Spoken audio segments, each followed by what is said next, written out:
Ang Huling Sumpa, Kathang MTR Rio 26.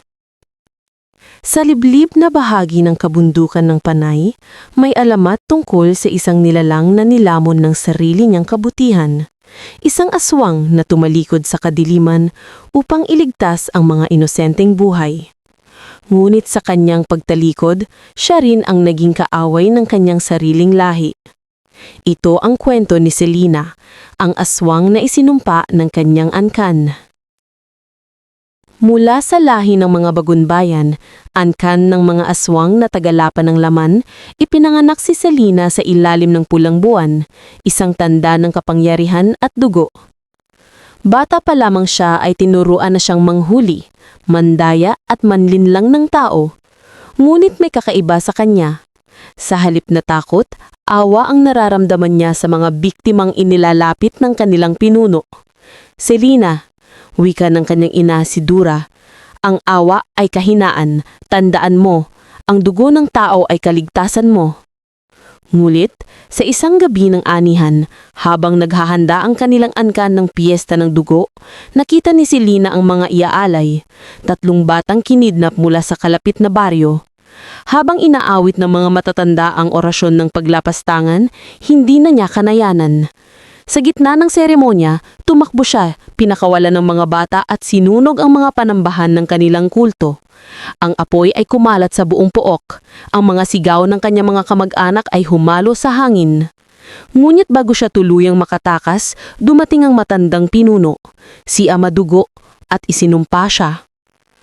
Sa dugo mong nagkanulo, hindi ka mamakatay ni mabubuhay.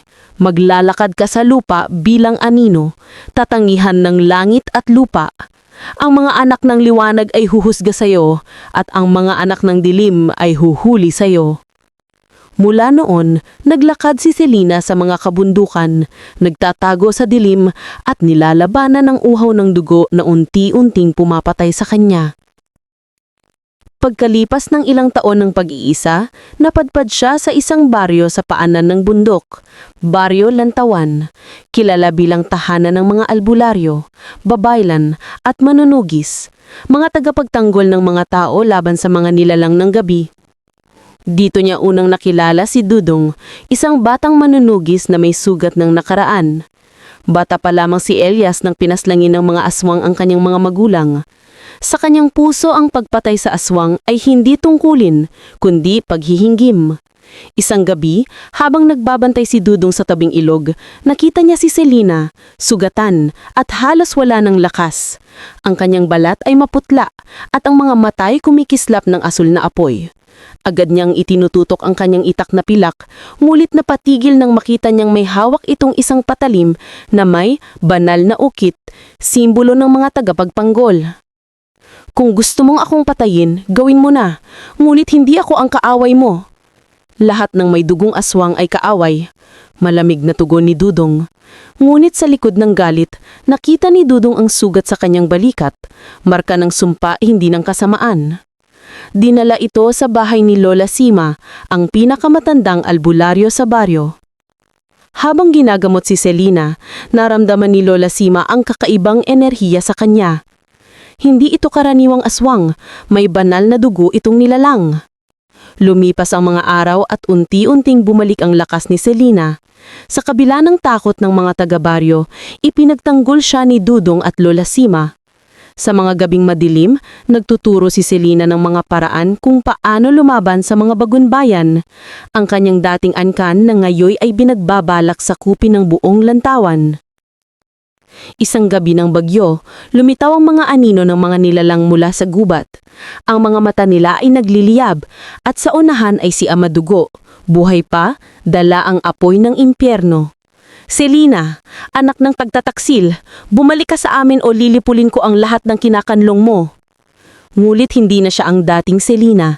Sa tabi niya ay si Dudong, may hawak na itak na pilak at orasyon ng babaylan. Sa gitna ng kulog at ulan, nagbanggaan ng liwanag at dilim. Ang mga albularyo ay umaawit ng dasal ng pagtaboy habang si Dudong at Selina ay magsabangga sa gitna ng apoy. Bawat sugat na tamo ni Selena ay bumabalik dahil sa sumpa, ngunit ginamit niya ito upang maging sandata. Bawat patak ng dugo niya na tumama sa lupa ay nagiging apoy na sinusunog ang mga aswang. Ang kanyang ama, galit na galit, sinugod siya. "Ang dugo mo ay sa amin pa rin," sinigaw niya. Ngulit bago siya makalapit, hinarangan ni Dudong sabay isinisigaw ang orasyon ni Lola Sima. Sa liwanag ng buwan, sa dugong malinis, sa pag-ibig na tapat, pawiin ang dilim. Tumama ang pilak sa puso ni Ama Dugo at sabay nagliyab ang buong paligid. Nawala ang mga aswang at tanging si Selena ang naiwan. Nakaluhod, umiiyak. Sa unang pagkakataon pagkatapos ang sumpa, naramdaman ni Selena ang init ng araw. Ang kanyang balat ay hindi nasunog, tanda ng kalayaan. Ngunit alam niyang hindi siya mananatili. "Dudong," mahinang sinabi niya, "ang sumpa ay nawali, ngunit ang dugo ko ay hindi kailanman magiging ganap na tao.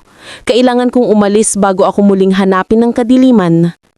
Ngunit hinawakan siya ni Dudong sa kamay. "Hindi mo kailangang lumayo. Hanggat may liwanag, may pag-asa." Ngumiti si Selena. Unang beses na totoo ang kanyang ngiti. Lumakad siya sa gilid ng arawan habang unti-unting nagiging abo ang kanyang anyo. Sa huling sandali, ibinulong niya, "Ang kabutihan ay hindi sa anyo, kundi sa pagpili, kahit pa ito'y laban sa sarili niyang dilim."